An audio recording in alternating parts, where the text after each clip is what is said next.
Sakoma, kad prevencija – tai rizikos valdymas, o ją valdo kartu dirbantys žmonės. Tad bendromis jėgomis svarbu apsaugoti dirbančius ūkyje nuo skaudžių nelaimių. Kaip to pasiekti, buvo tariamasi žemdirbiams surengtoje konferencijoje. Žemės ūkis visuomet buvo tarp tų pavojingiausių ekonominės veiklos sričių, į kurias darbo inspekcija visuomet sutelkia padidintą dėmesį, ypatingai kas liečia darbuotojų saugos sveikatos problemas. Kalbant apie tą svarbą, kodėl reikėtų kreipti žemės ūkį, ten vyksta daug nelaimingų atsitikimų, ten žūsta iš tiesų nemažai žmonių, ten yra sudėtingos ir sunkios darbo sąlygos. Tai tuo tikslu rudens pradžioje buvo organizuota tam tikra akcija ir darbo inspektoriai pradėjo informacinę konsultacinę kampaniją su savo partneriais Lietuvos žemės ūkio konsultavimo tarnyba ir su ūkininkų sąjunga. Mes turėjom galimybę šiandieną tas problemas išdiskutuoti.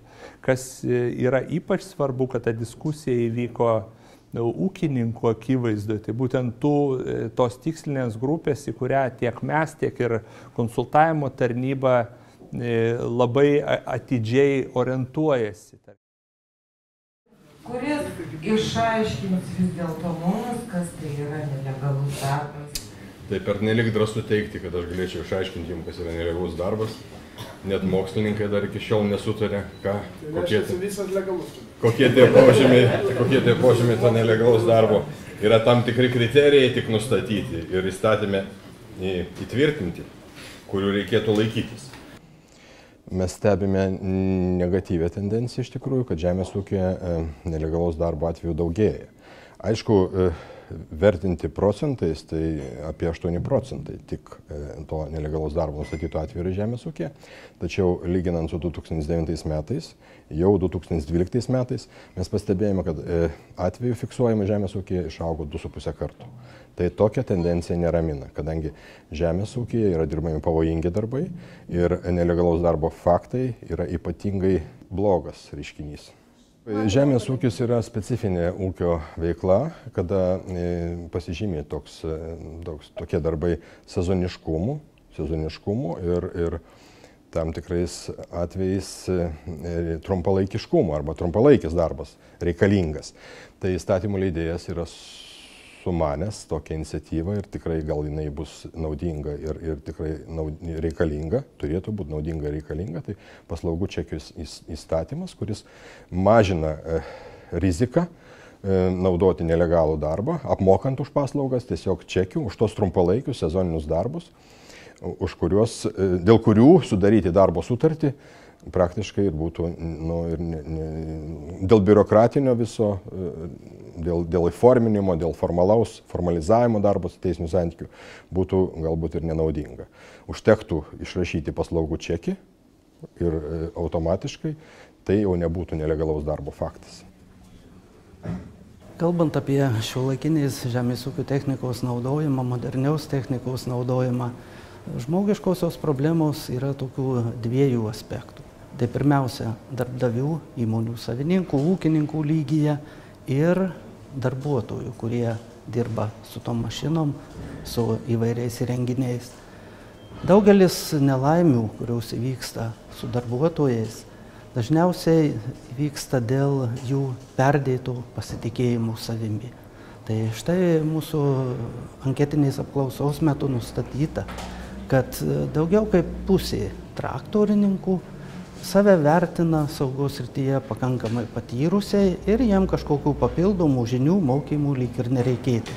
Nors patys pripažįsta, kad 85% jų jaučia technologijų trūkumą, apie 70% apie šiuolaikinę tą techniką irgi ne kažką žino.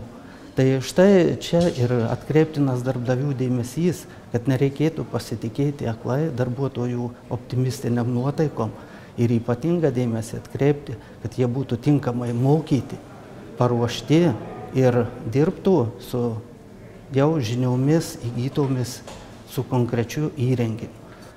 Kitas momentas, tai pačių darbdavių nusiteikimas. Kas gali geriau pastebėti pavojų, riziką negu dirbantis su įrenginiu žmogus. Ir jis turi turėti galimybę darbdaviui pareikšti, kas ten atsitikė, kokios nesklandumai, kokio grėsmės kyla.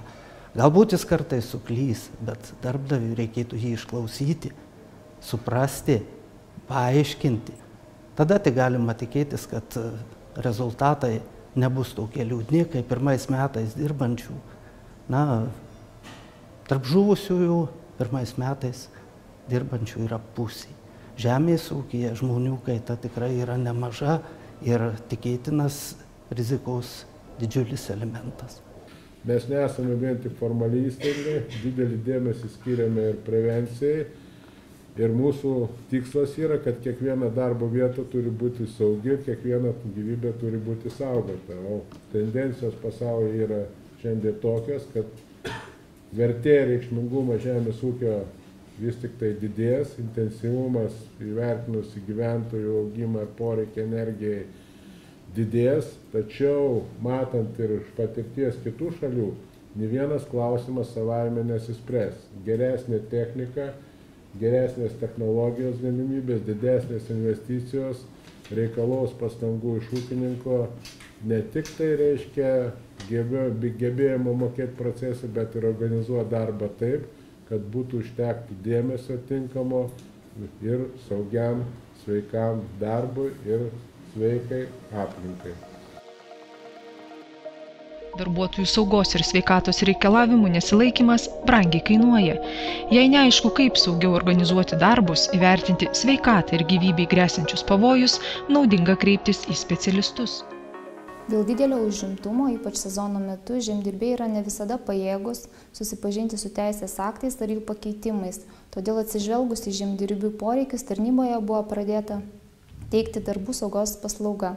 Šią paslaugą sudaro darbų saugos reikalavimų įvertinimas, darbuotojų saugos ir sveikatos specialisto funkcijų teikimas ir darbų saugos mokymai. Mūsų teikiamos paslaugos išskirtinumas yra toks, kad paslauga teikiama yra tik žemdirbiams. Paslaugas teikia specialistai turintys įmonės darbuotojų saugos ir sveikatos specialisto pažymėjimą ir išlaikė darbų saugos paslaugos teikimo testą. Gaudami šią paslaugą žemdirbiai turi galimybę pasinaudoti paramą pagal 2007-2013 metų KPP priemonę naudojimasis konsultavimo paslaugomis. Žmogus, kuris jaučiasi saugus, jisai dirba gerai. Žmogus, kuris jaučiasi komfortabiliai, jis yra lojalus. Lojalus ir gerai dirbantis žmogus yra didžiulė vertybė, kadangi jis sukuria daug didesnį produktą, jis yra našesnis. Ir štai dėl to tas mūsų visa sistema investicijų darbų sauga, kuri atrodo labai nepopuliariai, gali tapti grąža iš verslo, kas atrodo dažnai labai patraukliai, tai vadinama pelnu.